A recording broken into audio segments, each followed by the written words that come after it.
Alright guys, for today's installment of Crazy, I've been putting this off for a long time, but I'm going to take the wheels off the GT3 and coat them in opti-coat 2.0. I still have some left over.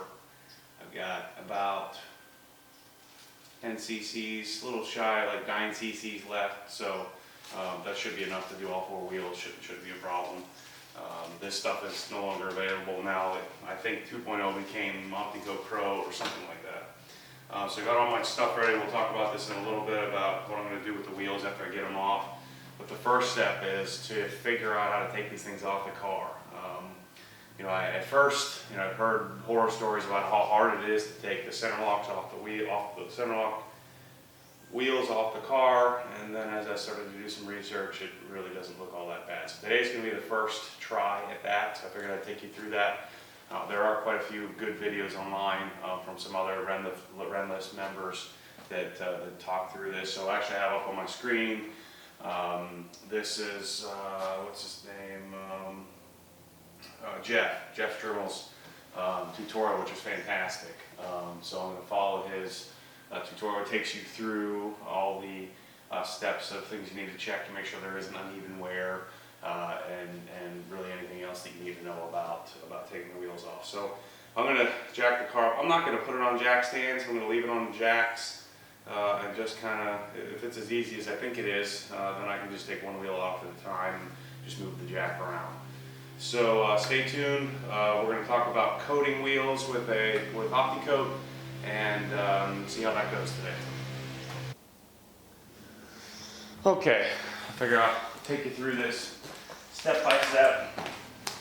You can fumble through this with me. Maybe I'll actually edit this video and take some of this crap out. I just ordered some jack pads for my jack.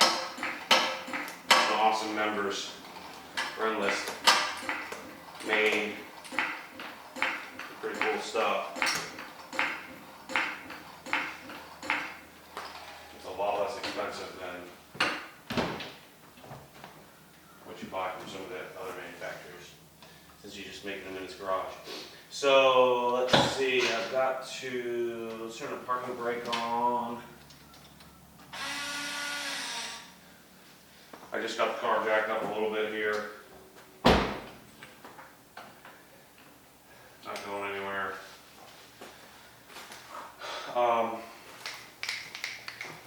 We gotta figure out, you gotta get the nut or the bolt, or whatever they want to call this thing out. So pull this cover off. Set this aside, set this up here. Mess it up.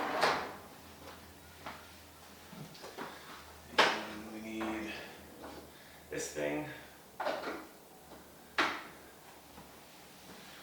So the socket. And then there's a tool in here somewhere. I'm guessing it's in the tire kit. The tool is to help you remove the center lock. I hope it's in here. I don't know where it is. Maybe I should have read the instructions beforehand. That's the one thing I don't know where it is.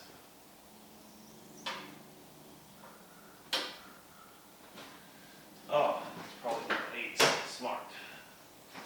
On that. There we go. So it's in one side. Here.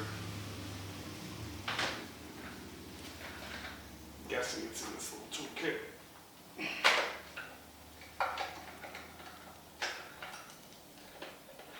Or not. Screwdriver. A little piece. No. Goes back in. Magnet.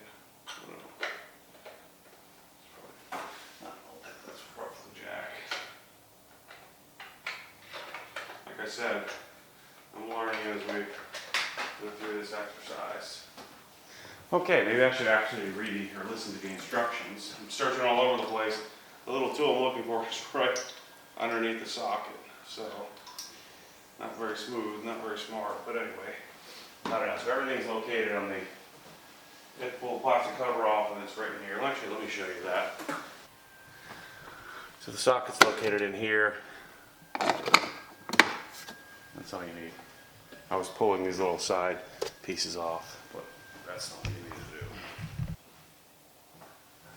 do. Okay, so, I mean, I know a lot of people buy different breaker bars, but I'm going to use just this 1-inch center lock for 1-inch precision instruments. There's a little ratchet, there's a little clip here. I'm just going to, if it breaks, it breaks, and I'll buy another one, but I think it should be, it's rated for 600 pounds, so it should be okay. So I'm going to try to break the nut loose and see how this goes. Okay, so apparently after all this work researching, I ordered the wrong breaker combo. So I'm going to try and do this the hard way.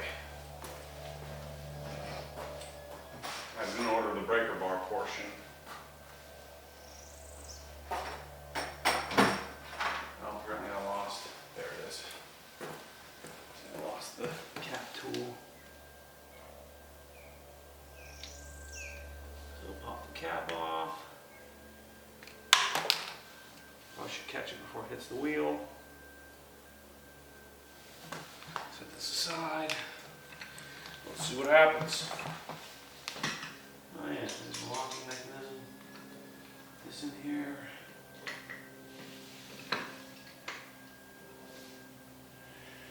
Righty tighty, lefty loosey, right?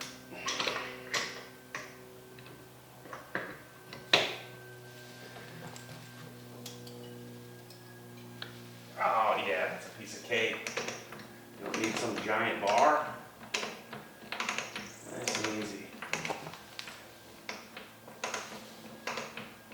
This will do the trick. But you're not supposed to use the extension handle for the torque portion, the torque wrench portion, because then you can throw it out of calibration. So again, watch the videos that are already available, because mine is clearly not going to be as good. What I wanted to spend most of the time today was talking about how to coat the wheels.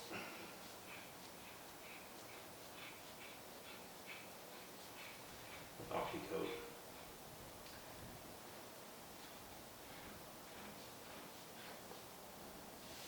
Piece of cake.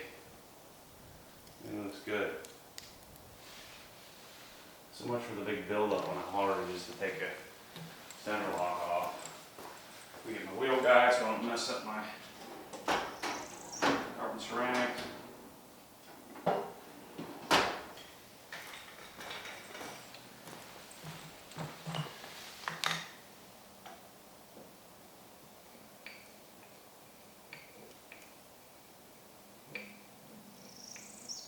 Let's see. There we go. It's a pretty serious piece of equipment here.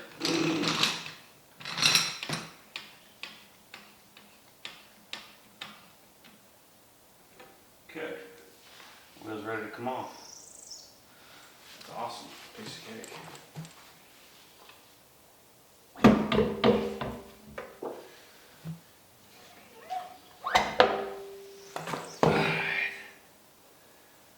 Something weird.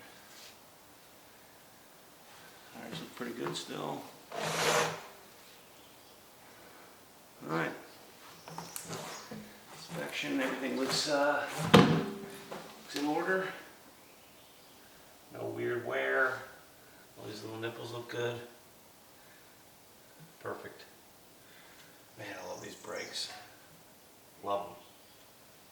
Pads, obviously in the rear are going to be fine. I got about 2,800, 2,900 miles.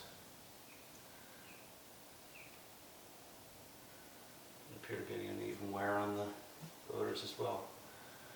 All right, so let's get set up to get the wheels prepped for coating. First thing I'll mention, you guys are going to be super excited because I finally got myself a lab mic, lavalier, or the thing to go on your shirt, so you'll be able to hear me better. That will be here on Thursday, but I'm bored this weekend, so there's something I needed to do something. So I got the wheel off the car. This is my patented technique of remove the wheel, put it in a big old 50 gallon, 44 gallon garbage can. That's relatively stable. Just be careful with my nightmare to drop my wheel. And I'm gonna clean it. And you gotta love carbon ceramics. I haven't washed them in like a week or so, and they're pretty darn clean. So first thing I'm gonna do is wash the wheel. What I have here, big Griot's rubber cleaner. And not Griot's, 1Z Einzet Color Tech wheel cleaner. I'm gonna hose this thing on. Real scientific here.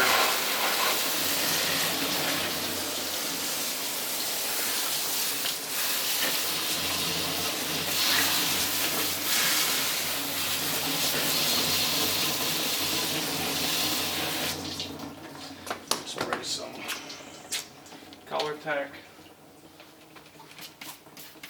I'm a little upset, or not, I won't say upset, but disappointed. This finish, this platinum satin finish on the GT3 is different than it is on the Carrera S. And a lot of us have been complaining about shipping.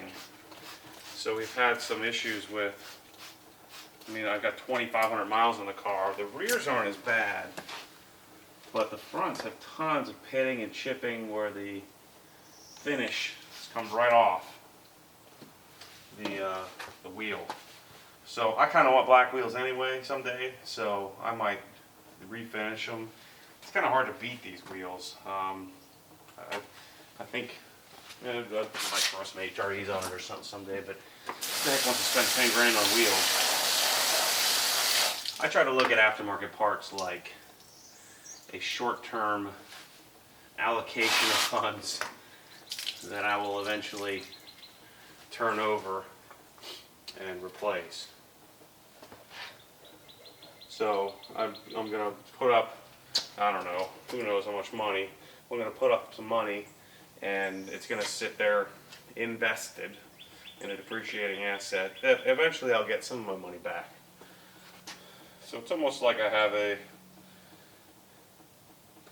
own a bond that doesn't give me any coupon, a zero coupon bond that has gone belly up.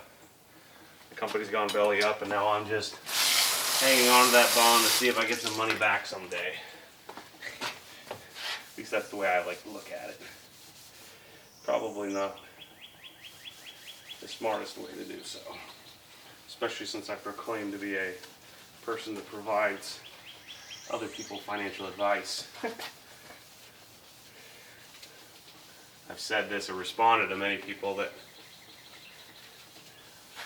being in wealth management and being a car guy can sometimes be conflicting, because you probably, if you were going to be a sound financial person, you probably should be buying a Hyundai Accent or something. But that's just not the way I see it. Other people waste money on vacations and parties and I don't know, other stuff. I waste money on cars because it's what I like. So the reason why I like this, and I don't really use this wheel cleaner anymore, but the reason why I like this better than Sonac's Full Effect is that it does at least, see, you notice it does give me a little bit of foam. I just feel like, the Sonac's, I know it gets the wheels clean, and I know everybody loves it. It just, I don't know, something about the foam of the suds makes me feel like I did a better job cleaning it. And the Sonac's doesn't give you any of that feedback, doesn't give you any of this foaming effect. Now, if you have steel brakes, you probably want to let this sit a lot longer. But since I have carbon ceramics, all I'm really doing is taking the dust off, making myself feel a little better that I'm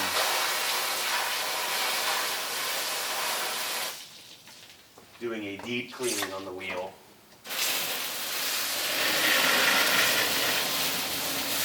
What I'm also going to do is, since I got the wheel off the car, I'll do a good cleaning of the tires. I do a good job of taking care of my tires, keeping them nice and clean. Plus, when you use water-based like Adam Super VRT or CarPro Pearl, you don't have slime that you're constantly trying to remove off the wheel. You don't get that kind of residue, that film. So I don't really need to do much. If you are using, or if you're detailing a brand new set of wheels, you might want to grab some Stoner's Terminator or Terminator, whatever it's called, or Griot's Rubber Prep. But notice mine looks pretty good. I don't have a lot of junk on the tires. So I just flip them over like this. 20s are a little bit more, a little scarier putting on this trash can, but as long as they don't do anything crazy, it should be fine. Spray the tires. Again, you probably want to let this sit for a little bit, but since all I'm doing is just doing routine maintenance, it should be fine to just spray and go. Excuse me. Sorry I haven't been doing any videos the last couple of weeks. I've been sick as a dog. I had the worst cold I ever had in my life. The next couple of months, though, I'll be sneezing and blowing snot all over the place. It's oak pollen season here in Central Florida, so get ready for that. You could probably do the back side of the tire if you wanted to. You know, everybody has their limit. I don't really care. It's dirty back there. You're not going to clean it every time you wash the car, so I'm not even going to mess with it. So, I guess there's a little bit of dirt on there. That brush is pretty dirty anyway. So that's the extent of the prep. Well, the extent of a washing prep. I'll show you what we're going to do next. This really isn't that difficult. And theoretically, with opti-coat, you only have to do this once. Now, I've been pretty vocal about this. I don't really like coatings. I don't like C-quartz. I don't like, it's not that I don't like it, it's just, it's a much more permanent solution for you guys who aren't going to detail the car yourself. But if you enjoy doing this like I do, you know, I like a wax better. You know, when I put the opti-coat on this wheel, it'll probably change the finish a little bit. So it might make it a little bit darker. This is a satin finish. I'm not going to polish the wheels. But it's just with opti-coat, I've just never really noticed much of a difference in beating. I mean, the wheels are already beating pretty well. It just makes me feel better that there's something on the wheels. And hopefully, maybe theoretically, it helps protect. Maybe it'll do well with this satin finish with chipping. I don't know. You'll create a little bond with the surface. So I'm gonna get some towels, dry this thing off. Talk about a couple other things I'm gonna do. Getting this wheel ready. Okay, got some towels. These are my old Griot's waffle weave that I seem to use for everything.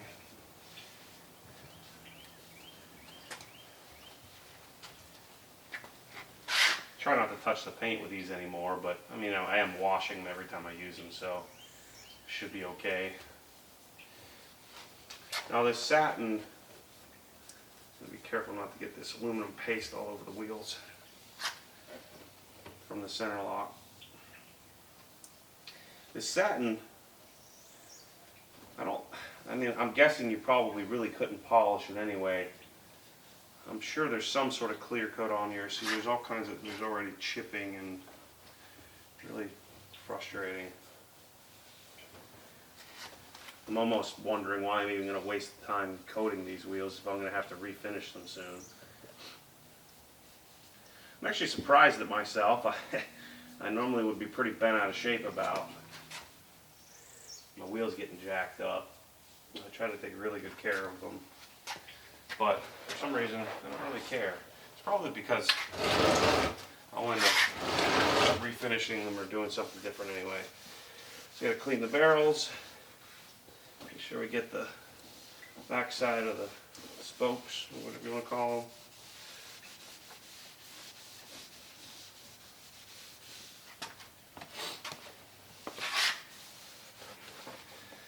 Back side of the tire.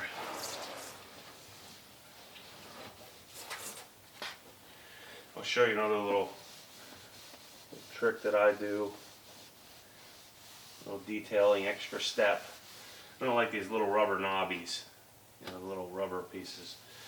And I always cut them off the front, and then I typically cut them off the back when I remove. It's pretty shiny. It's weird. Almost looks wet still.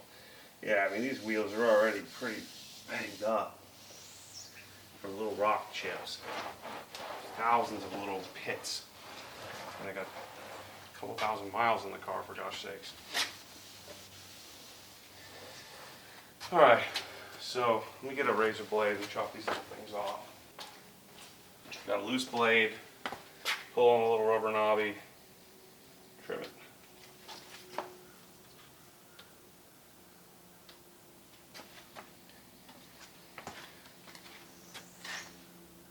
I guess these are the things that I'm sure someone can explain this better than I could. That's interesting, there's no felt technology on the back side.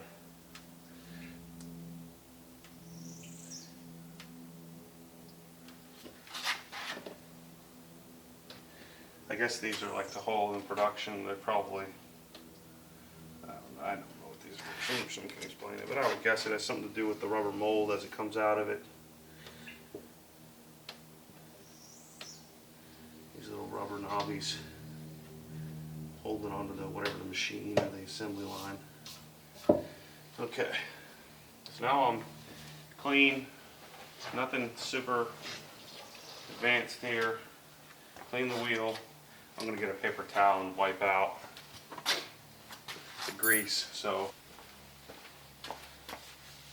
I really just want to get the water. I want the water dripping as I'm putting the opti-coat on.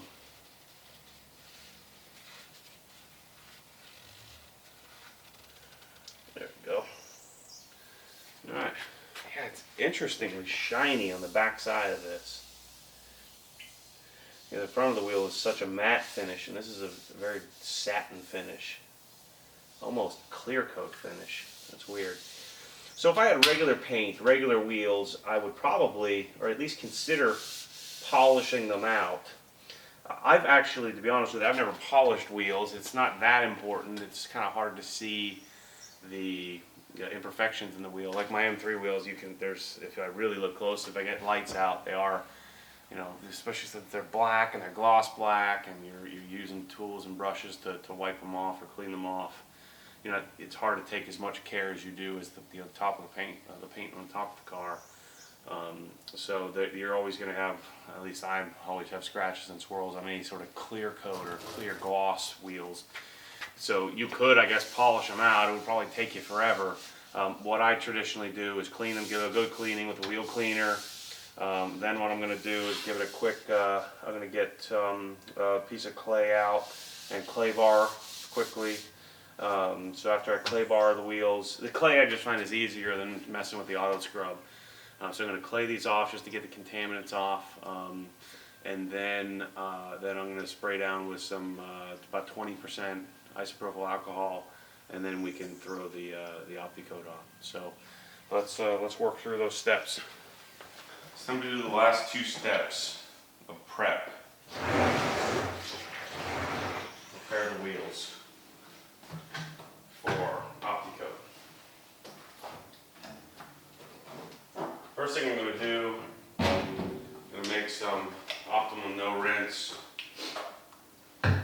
cheap stuff. Rather than use my expensive Adams detail spray, this ONR comes in a concentrate. We're supposed to do, I think it's 8 to 1 or 10 to 1 or something like that. I just go by guess. Smart way to do it. You know, I can usually tell, just from experience, by the color of this stuff if I've made the mixture properly. My chemistry class, mixing proper dilutions, has left me. I don't remember how to do that. So I just guess. Educated guess, let's call it. Experienced educated guess. So what you want to do, spray down the wheel. Move this forward. So get it all over my fancy cabinets. Back this up.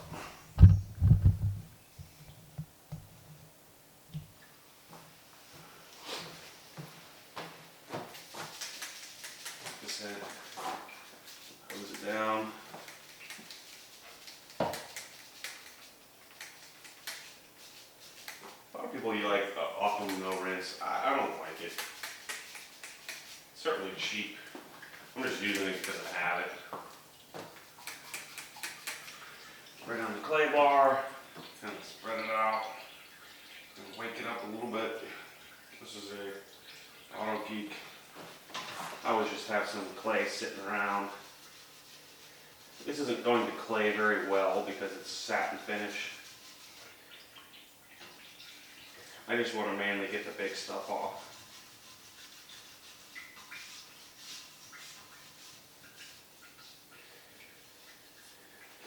Yeah, the satin doesn't like clay very much.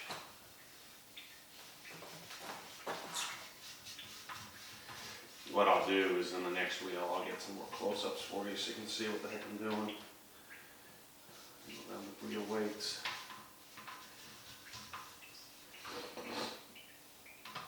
I'm going to be much more particular on the wheels. If there's a speck of the wheel that doesn't quite get the amount of coating that I'm hoping for, I don't really care. Unlike the roof of the car, which is, I think, much more important, much easier to see imperfections and swirls, scratches.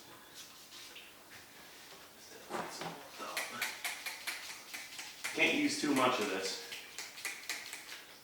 You'll see, obviously, being that they're wheels, there's some dirt on here. Yeah, this satin finish is really not. I'm even sure you should be claying this. I'm just trying to get the chunks, dirt off.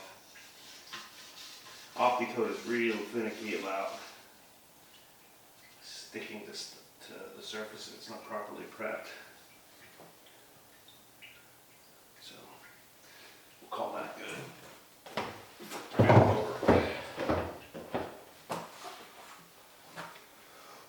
The barrel of the wheel doesn't really matter as much. I just feel good that it's opti-coated because it's, especially with this big old carbon ceramics, it's hard to get a brush all the way back there. Plus these are, what, 11.5-inch wheels or something like that.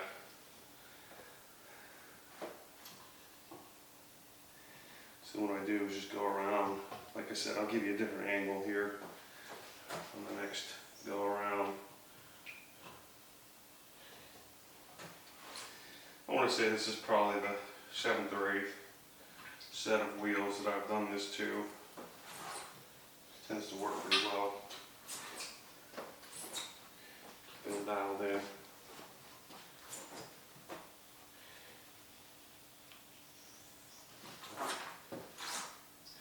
Yeah, lots of junk going on here.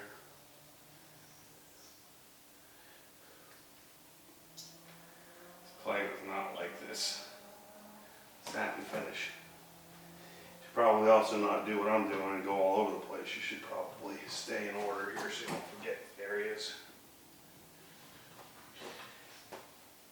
The IPA then will clean off the rest of the stuff. Like I said, if I was doing the paint, the roof or hood of the car, you certainly want to be much more particular about what you're doing. Here, just trying to clean it up a little bit, especially getting the crevices, the cracks. Keep rotating the clay, work it back to a usable position. Oh, yes, that's the risk of using a garbage can. But the nice thing about it is catching all the overspray and all the extra lubricant.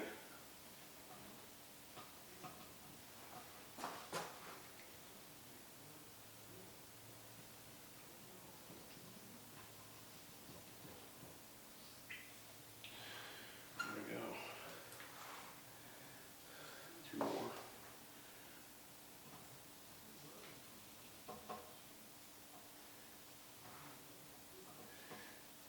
Bingo. So now what I'll do, just wipe it off gently. Just get the big stuff off. Then I'm going to do a real good drying with the after I spray it off with the IPA.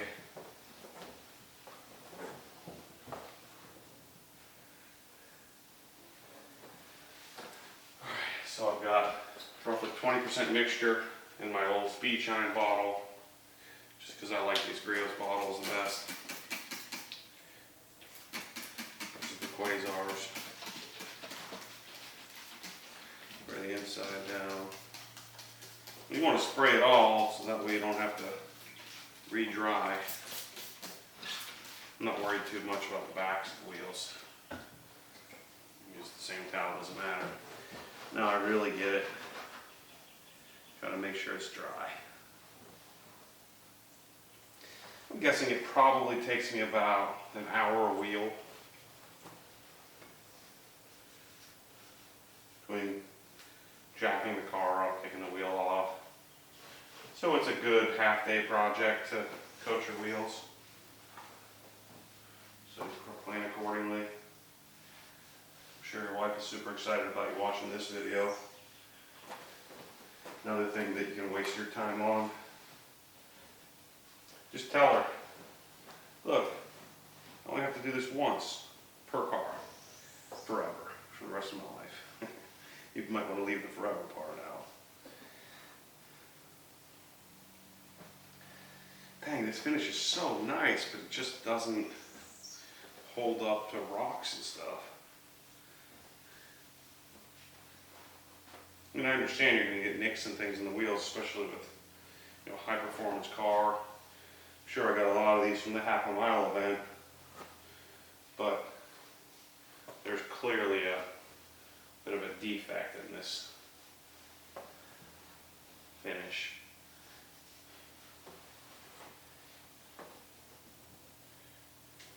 Get loose again.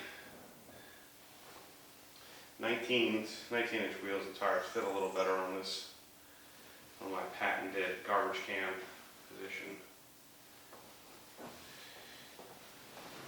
Alright, runs nice and dry. Get the barrel.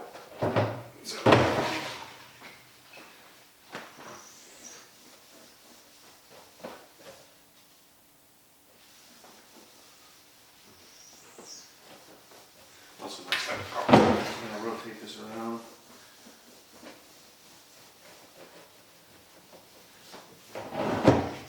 Things are surprisingly light.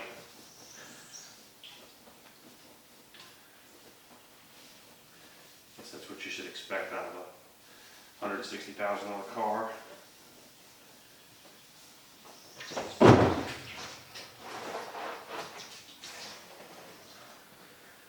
Okay, got all the little knobbies off. And as clean as we're going to get. Once again, theoretically, you should be polishing your wheels. I'm not going to, I never have, probably never will. Usually I'm doing this the second I get the car, so I drive it home, and this is part of the my new car correction process.